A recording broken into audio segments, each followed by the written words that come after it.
Students, welcome to my YouTube channel.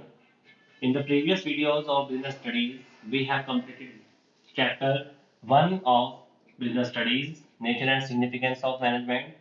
So we are very much familiar about the meaning and concept and functions of management.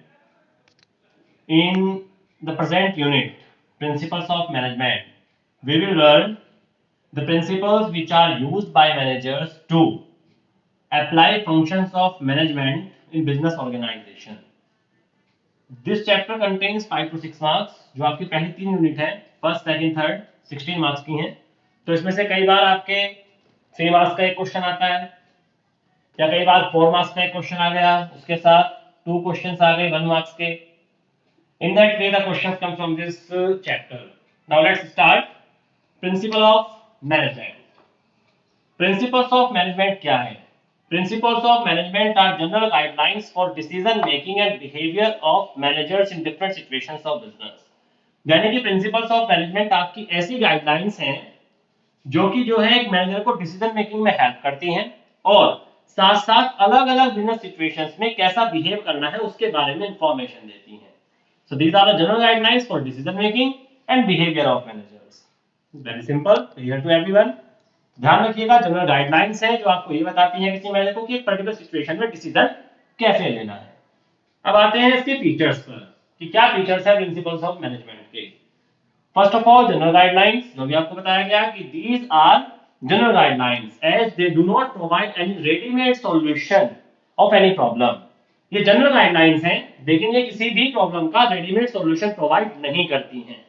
Means to से for example अगर एक principal है जैसे division of work, वो ये बताता है कि काम को अगर हम डिवाइड करेंगे तो काम जल्दी कंप्लीट होगा, लेकिन हर बार ऐसा होना पॉसिबल नहीं है। ये कंडीशन सिचुएशन के अकॉर्डिंग चेंज हो सकती है। So that's why that they are general guidelines only. ये कोई आपके प्रिंसिपल्स ऑफ मोशन या ग्रेविटी की तरह जो है ऐसे प्रिंसिपल्स नहीं है जो हर बार सेम रिजल्ट प्रोवाइड करें। तो ये जनरल गाइडलाइंस हैं केवल। Form by practice and experimentation. जो आपके ये प्रिंसिपल्स हैं ये फॉर्म किए जाते हैं ऑब्जर्वेशन पर बेस है और एक्सपेरिमेंट्स पर बेस है, यानी कि बिजनेस ऑर्गेनाइजेशंस के अंदर ऑब्जर्व किया जाता है एक्टिविटीज को कि किस तरह से वे एक्टिविटी जल्दी कंप्लीट हो रही हैं, और ऑब्जर्वेशन के बेस पर नए प्रिंसिपल फॉर्म किए जाते हैं। और साथ साथ रेगुलर प्रैक्टिस पर किसी भी एक्टिविटी को कंडक्ट करके देखा जाता है, उसके बाद एक्सपेरिमेंट्स को फॉर्म किया जाता है। Now some more features. The next feature is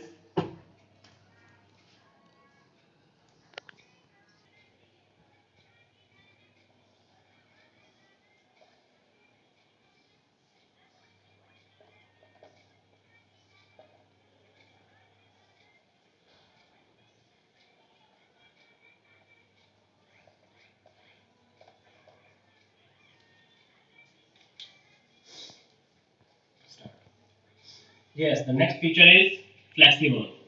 Principles of management are flexible in nature. Flexible means these are not rigid, they can be modified as per the situation.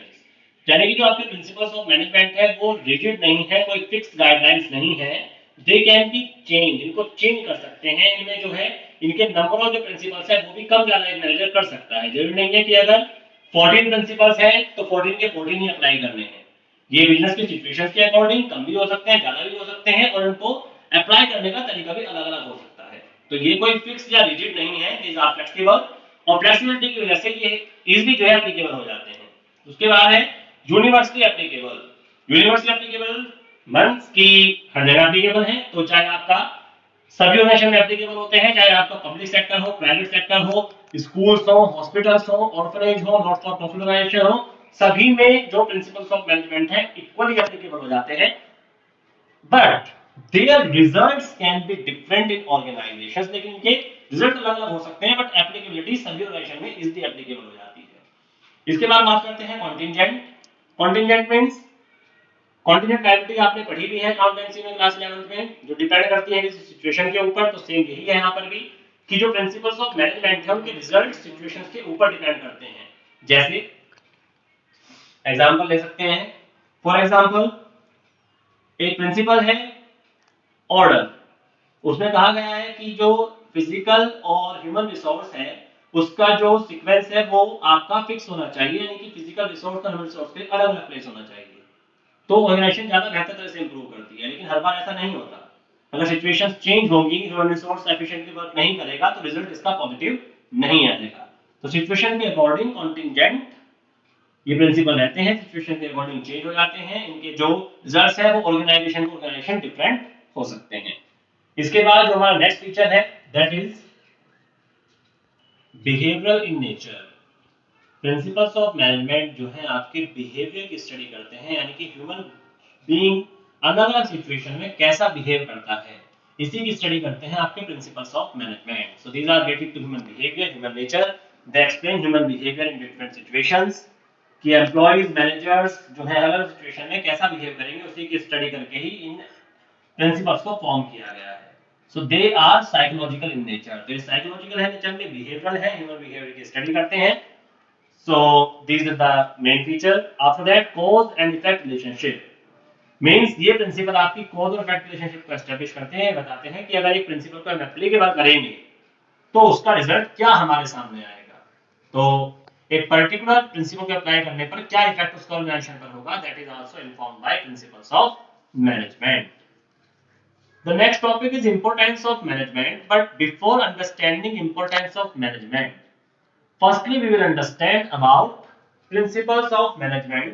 इनकी importance क्या है वो हम जब समझेंगे प्रिंसिपल्स ऑफ मैनेजमेंट कौन कौन से हैं और क्या उनमें बताया गया है, तब हम अच्छे से समझ पाएंगे इंपॉर्टेंस क्या है। तो पहले हम इंपॉर्टेंस पर ले जाएंगे, पहले हम पहुंचेंगे सीधा प्रिंसिपल्स ऑफ मैनेजमेंट पर, उन्हें स्टडी करेंगे और उसके बाद उनको स्टडी करने के बाद फिर इंपॉर्टेंस देखेंगे कि ये इंपॉर्टेंट क्यों है, तब वो ज्यादा अच्छे से क्लियर होगा। तो आते हैं, चलते हैं प्रिंसिपल्स ऑफ मैनेजमेंट।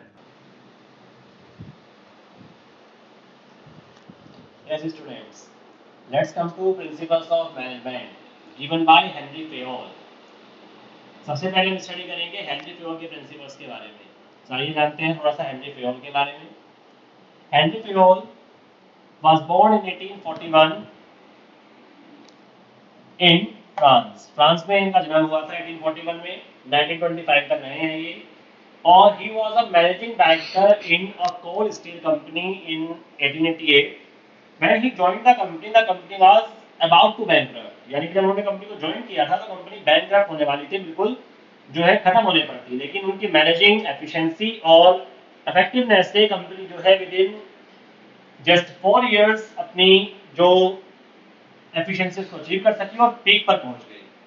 उन्होंने एक बुक भी पब्लिश की जिसका नाम था आपका जनरल एंड इंडस्ट्रियल मैनेजमेंट। इसमें उन्होंने प्रिंसिपल्स ऑफ मैनेजमेंट के बारे में इंफॉर्मेशन दी, उनके कुछ कंट्रीब्यूशन क्या क्या है।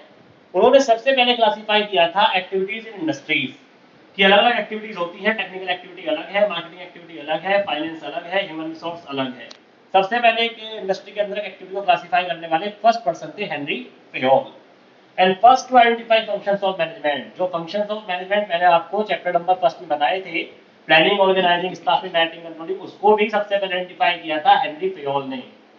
और 14 प्रिंसिपल्स ऑफ मैनेजमेंट, और इन्होंने जो है 14 प्रिंसिपल्स दिए थे मैनेजमेंट के which are based on general administration. जिसका मतलब क्या है कि इनके जो प्रिंसिपल्स हैं वो सभी ऑर्गेनाइजेशन में इक्वली एप्लीकेबल हो जाते हैं, चाहे आपकी प्रोड्यूसिंग इंडस्ट्री हो, चाहे आपका एक मार्केटिंग का बिजनेस हो, या फिर एक स्कूल हो, एक ऑर्फनेज हो, एक नॉट फॉर प्रॉफिट ऑर्गेनाइजेशन हो, सब जगह इनके प्रिंसिपल इक्वली एप्लीकेबल हो जाते हैं। That's why that their principles are called principles of general management या प्रिंसिपल्स ऑफ जनरल एडमिनिस्ट्रेशन भी कहा जाता है इनके 14 प्रिंसिपल्स को।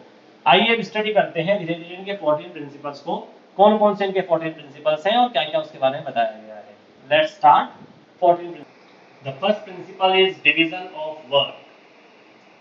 It is the first principle given by Henry Fayol. क्या कहते हैं इस प्रिंसिपल में वो? According to this principle, the whole work is divided in small tasks and each task is given to specific employee to achieve specialization.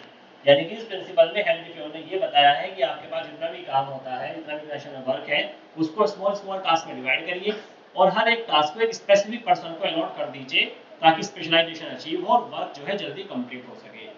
तो इस principal को apply करने के ये फायदे होते हैं कि एक तो हमारा जो टास्क है वो अलग अलग टास्क में जब डिवाइड हो जाता है मेन वर्क, तो उसको रिजल्ट को अचीव करना आसान हो जाता है, एफिशिएंसी अचीव होती है क्योंकि एक पर्सन एक ही टास्क को बार बार रिपीटेडली परफॉर्म करता है। और टाइम पर टास्क कंप्लीट होता है, तो उससे इफेक्टिवनेस एफिशिएंसी दोनों अचीव हो सकते हैं। हालांकि इसमें एक प्रॉब्लम भी रहती है कि अगर इसको हम बार बार जो है अप्लाई करते हैं तो एक पर्सन के पास एक ही काम बार बार जाने से क्या होता है कि वो उस काम में बोरियत फील करता है और फिर उससे धीरे धीरे एफिशिएंसी रिड्यूस भी होने लगती है, तो उसको बहुत ज्यादा लेवल तक जो है अप्लाई भी नहीं करना चाहिए। तो पॉजिटिव इफेक्ट ये रहा कि स्पेशलाइजेशन देता है, एफिशिएंसी इंप्रूव होती है और इफेक्टिवनेस भी आती है। अगर अप्लाई नहीं करेंगे तो एफिशिएंसी भी अचीव नहीं होगी, इफेक्टिवनेस भी नहीं आ पाएगी, स्पेशलाइजेशन भी अचीव नहीं हो पाएगा। आते हैं नेक्स्ट प्रिंसिपल पर, अथॉरिटी एंड रेस्पॉन्सिबिलिटी। ये प्रिंसिपल क्या कहता है? According to this principle, Henri Fayol ने क्या कहा है इसमें, authority and responsibility must go hand in hand, यानी कि दोनों को साथ साथ चलना चाहिए। अब ये दोनों को साथ साथ चलना चाहिए तो उसका मतलब क्या है? इसका मतलब सीधा सीधा है कि authority must be equal to responsibility. Authority और रेस्पॉन्सिबिलिटी दोनों बराबर होने चाहिए। बात करते हैं कि अथॉरिटी क्या होती है, एक ही माइंड में क्वेश्चन हो सकता है। अथॉरिटी का मतलब होता है the power of decision making, कि डिसीजन मेकिंग की पावर जिसके पास है उसको अथॉरिटी बोला जाता है। अगर आपके पास डिसीजन लेने की पावर है, आपको पावर दी हुई है कि आप एक टाइम पर डिसीजन ले सकते हैं, तो उसे बोला जाएगा अथॉरिटी। जैसे कि फॉर एग्जांपल, अगर एक सेल्समैन है, वो 20 यूनिट सेल कर रहा है किसी प्रोडक्ट की, उसके सामने प्रॉब्लम है कि वो 20% डिस्काउंट दे या 30% दे, और वो इसके बारे में पूछता है अपने मार्केटिंग मैनेजर से। वो डिसाइड करता है कि 20% देना है, 30% देना है, तो इसका मतलब मार्केटिंग मैनेजर के पास अथॉरिटी है डिसीजन मेकिंग की। इसके बाद बात करते हैं रेस्पॉन्सिबिलिटी क्या होती है। ये होती है obligation to perform a work, यानी कि एक काम को करने के हमारे ऊपर जो जिम्मेदारी है, हमें एक काम कंप्लीट करना है, उसको बोलते हैं रेस्पॉन्सिबिलिटी। अब जितनी रेस्पॉन्सिबिलिटी एक पर्सन को हैंड ओवर की जाती है, उसके बराबर ही अथॉरिटी उसको देनी चाहिए। अगर किसी को रेस्पॉन्सिबिलिटी दी गई है कि उसको प्रोडक्शन को 20% इंक्रीज करना है, तो उस प्रोडक्शन को 20% इंक्रीज करने के लिए जितनी भी डिसीजन मेकिंग पावर है वो उसके पास होनी चाहिए, अदरवाइज रेस्पॉन्सिबिलिटी फुलफिल नहीं हो पाएगी। अब समझते हैं जरा इसके कुछ पॉजिटिव इंपैक्ट क्या होंगे। आइए देखते हैं इसके कुछ पॉजिटिव और नेगेटिव इंपैक्ट। सबसे पहले इसके पॉजिटिव इंपैक्ट की बात करते हैं।